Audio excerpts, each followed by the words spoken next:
नमस्कार दोस्तों, इस वीडियो में मैथ का प्योर ओरिजिनल पेपर लाया हूँ। जैसा कि आप जानते हैं कि क्लास 10th वाले छात्रों का सेंटअप एग्ज़ाम हो रहा है और 21 तारीख को आपका मैथ का एग्ज़ाम है। तो मैथ का मैं प्योर ओरिजिनल पेपर 100% लाया हूँ। जो विषय कोड 110 और सेट कोड ये पक्का रहेगा, ठीक है ना। तो वीडियो को पूरा देखिएगा। गणित का लाया हूँ, ठीक है, ऑब्जेक्टिव क्वेश्चन का लाया हूँ, बाद में सब्जेक्टिव क्वेश्चन का भी लाऊंगा। वीडियो को पूरा देखिएगा। चैनल पर नए हो चैनल को सब्सक्राइब जरूर करेगा मेरे भाई। वीडियो को एक लाइक कर देना, ठीक है ना। आओ पहले प्रश्न को पढ़ते हैं। इसमें मैं डायरेक्ट आंसर बताऊंगा, ठीक ना। सोल्व करेंगे तो बहुत ज़्यादा टाइम लग जाएगा, ठीक है। तो पहला प्रश्न है 20 52 के अभाज्य गुणनखंड में 3 का घात क्या होगा। तो ऐसे तुम अभाज्य गुणनखंड निकाल देना। 20 52 का 3 से अभाज्य गुणनखंड निकालेगा ना, तो इसका अभाज्य गुणनखंड 3 होगा, ठीक है। अगला प्रश्न है निम्नलिखित में किसका दशमलव प्रसार शांत नहीं है। तो जिसके हर में 2 या 5 रहेगा वह शांत है, और जिसके हर में 2 या 5 नहीं रहेगा वह शांत है। तो इसका राइट आंसर सी हो जाएगा। बहुपद x into 2x minus 5 minus 3 के शून्यकों का योग। तो इसका पहले गुना करेगा तो 2x² घटाओ 5x माइनस 3 के शून्यकों का योग पूछेगा। तो इसका राइट आंसर हो जाएगा डी -5/2। यदि समीकरण 2x² प्लस px माइनस 3 बराबर 0 का एक मूल -3 हो तो p का मान है। तो देखो जहाँ जहाँ px है ना वहाँ -3 बैठा दो, तब p का मान निकल जाएगा। तो इसका p का मान c हो जाएगा 5, ठीक है। अगला प्रश्न है यदि बहुपद ax² minus bx plus c के शून्यक अल्फा इंटू बीटा हो तो अल्फा इंटू बीटा का मान होता है। तो इसका फॉर्मूला c/a होता है। तो c/a जहाँ पे वहाँ लगा दो, राइट आंसर c हो जाएगा। निम्नलिखित में कौन समानांतर श्रेणी में है। कौन समानांतर श्रेणी में है जिसके पदांतर अगर समान हो, पदांतर अगर से d बराबर समान हो वह समानांतर श्रेणी में होंगे। कैसे निकलता है तो t2 माइनस t1 कर देना। तो इसका राइट आंसर डी हो जाएगा, ठीक है मेरे भाई। अगला प्रश्न है कह रहा है क्या कह रहा है coat square 1 plus coat square theta into 1 minus cos square theta का मान होगा tan स्क्वायर थीटा।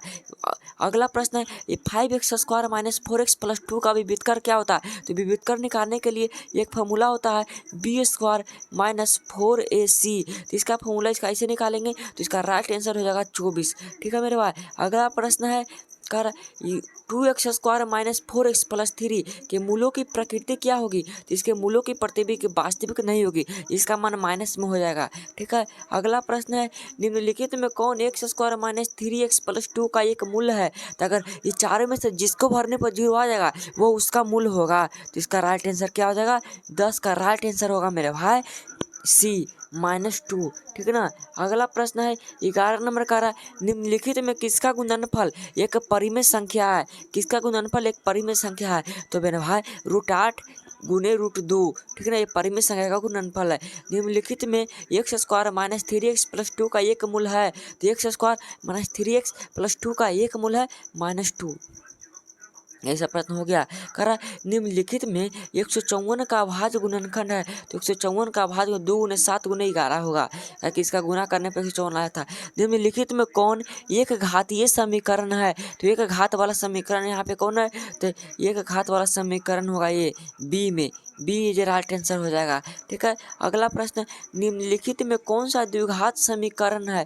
द्विघात समीकरण का काम यहाँ पे कौन कर रहा है। तो ये कर रहा है सी, जिसके पावर में 2 हो, ठीक है। अगला प्रश्न है यदि समीकरण 4x² माइनस 3kx प्लस 1 के मूल बराबर हो तो k का मान क्या होगा। तो अगर मूल बराबर हो तो d बराबर 0 यानी b² माइनस 4c बराबर 0। अगर तुम इसका मान निकालेगा तो प्लस माइनस 4/3 होगा, यानी राइट आंसर d 15 का, ठीक है। सब छाप लो मेरे भाई। चैनल को प्लीज़ भाई सब्सक्राइब कर लेना, ठीक ना। यदि किसी द्विघात बहुपद के शून्यकों का एक फल 2 और गुणनफल -15 हो तो वह द्विघात बहुपद होगा। तो एक फॉर्मूला होता है x² minus alpha plus beta into x plus alpha into beta. तो इसका मान निकालेगा तो x² माइनस 2x माइनस 15 हो जाएगा।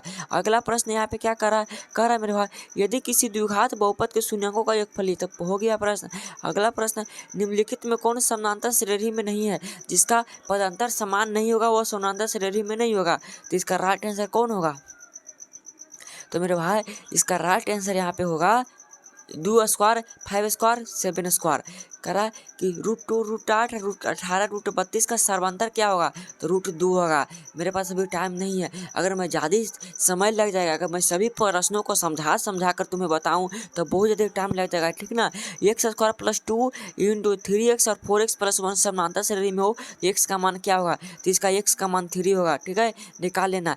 tan 30 डिग्री और sin 30 degree, cot 7 degree, cosec 30 degree का मान क्या होगा, तो 20 का राइट आंसर होगा मेरे भाई 1/3, ठीक है, क्या होगा 1/3 होगा, याद कर लेना। अगला नंबर यहाँ पे करा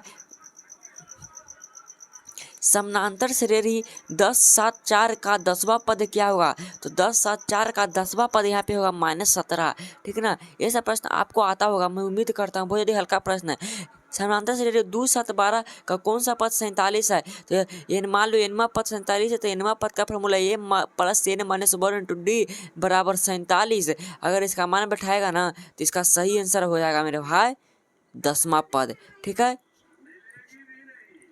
प्रथम 10 विषम प्राकृत संख्याओं का योगफल क्या होता है, प्रथम 10 प्राकृत संख्याओं का योगफल 100 होगा, ठीक है। यदि किसी समानांतर श्रेणी का nवां पद tn बराबर 2n + 5 तो t4 बराबर होगा 13, ठीक है। अगला प्रश्न यहाँ पे क्या करा है, px x के पावर 5 + 1 x के पावर 1 भाग देने पर px बटे gx का घात क्या होगा, तो इसका घात 4 होगा, ठीक है। इसका प्रश्न बहुत ही इंपॉर्टेंट है। यदि px का एक शून्य -3 हो तो निम्नलिखित में कौन px का एक गुणनखंड होगा, तब जिसके घटाने पर 0 हो जाता है -3 को, वह गुणनखंड होगा, तो x + 3 इसका गुणनखंड होगा, ठीक है। 2x - 5 बराबर 7 का एक हल होगा, तो इसका एक हल मेरे भाई x बराबर 6 y बराबर 1 हो जाएगा। 28 नंबर क्वेश्चन कर रहे हैं यहाँ पे कि निम्नलिखित में कौन बिंदु x बराबर 4 के आलेख पर है, तो x बराबर 4 के आलेख पर है। यहाँ पे x बराबर 4 यानी पहले x, तो पहले यहाँ पे 4,0। अगला प्रश्न यहाँ पे है 2 6 10 14 के लिए ये 20 और ये 10, ये 20 - ये 10 का मान क्या होगा, इसका जवाब आप कमेंट में जरूर बताएगा मेरे भाई, मैं इंतजार करूँगा। बहुत ही हल्का प्रश्न है। अगला प्रश्न यहाँ पे 30 नंबर क्वेश्चन कर रहा है कि समीकरण 5x - 15y बराबर 8 तथा 3x - 9y बराबर 2 के आलेख ऐसी दो रेखाएं होगी, तो 5/3